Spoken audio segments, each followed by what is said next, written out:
I want to introduce you to the teacher whose assignment idea it was. He's with me here in studio, Sam Pisani, teacher of world religions, grade 11 and grade 10. And with us as well this morning, Ilyas Ali, who is at the Toronto Islamic Information and Dawah Center in Toronto, on the receiving end of those letters. Gentlemen, both of you, thank you for coming in. I'm really looking forward to sharing the story with everyone at home. Thanks for having us. So, Mr. Pisani, you start. Tell me about how it was your idea to have your students write these letters. Yes.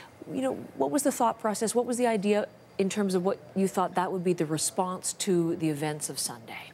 Well, I was thinking about what people need to receive in a time that is so dark. You know, we like to get a text message, we like to get a letter, we like to get words of encouragement. And my students, they had a lot to say and they had a lot of feelings about this. So I thought, you know what, let's get pen and paper, let's get some anonymous letters going. And I gave them just a few guidelines.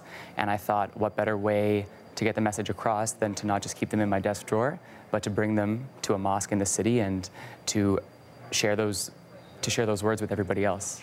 We were just listening to some, I'll talk about the delivery in a second, but we were listening to some of the students read their own words, and we're going to hear some more a little bit later on. But as you went through these anonymous letters, I guess maybe you know their penmanship, maybe you can put a student name to sentiment, but what were the messages that came through for you, or the themes that struck you in what they were saying? Do you know what? I think it's safe to say that all of us were very surprised by the amount of compassion that came from these letters. You know, I didn't force my students to write them. I asked them if they wanted to, and every single student did.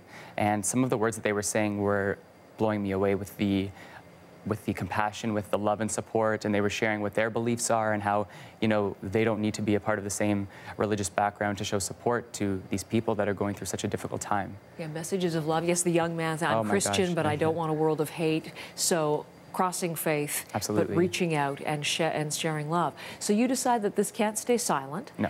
You take it to the mosque. Yes, exactly. And then you met. Yes, right. We did. And then what was it like to be on the receiving end of these letters? Well, first of all, it was a complete surprise. I had no idea. I'd never known about Sam before. I didn't really know about Humberside before. And so, you know, I got this call in the afternoon on Monday. And it was Sam, and he said, you know, our class did this writing assignment to debrief from what happened on Sunday night, and we want to share it with you. 15 minutes later, he showed up, and he had this envelope full of letters.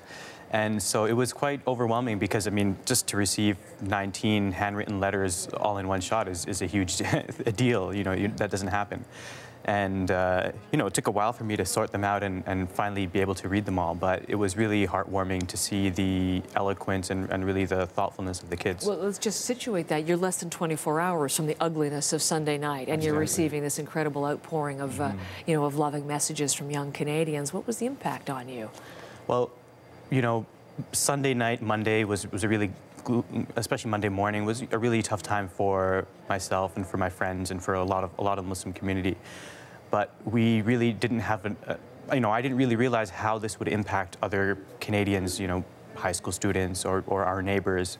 But as the day went by on Monday, we started seeing a lot more positive, you know, words of encouragement, flowers being dropped off at the mosque, cards from neighbors, and then this sort of trove of letters that being dumped on us, and it was so wonderful and it was so heartwarming. And I just felt that I had to share that right away with my friends on social media, because I knew a lot of them were going through a difficult time, and they probably didn't get to see what we saw at the mosque, which was the sort of the careful and thoughtful responses of our friends and new friends now. So they're up on Facebook. Yes, you have posted them there, which is wonderful. And you're also thinking of perhaps sharing them with the people in Quebec City, I understand. That's right. Our initial plan was we have a showcase on Bloor Street and, you know, front-facing the sidewalk, and so we were thinking of posting them all there.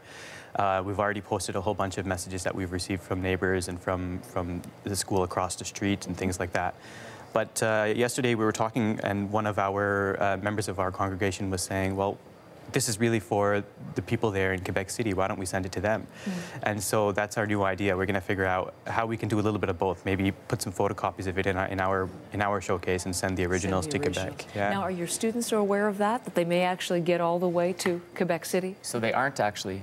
So I actually see them every other day. So I'll be seeing them this morning, first thing. And there's a lot to talk about with them. I know that they're all very excited. And I know teaching world religions comes with the task of, you know, getting students involved and excited about world religions in modern day society. And this is I think the first time that I've ever felt a true connection from the real world to what's going on in all of these textbooks. I was going to say, it's an incredible teaching moment, it's come together isn't it, and at this time? Truly come together in a way that I never thought it would.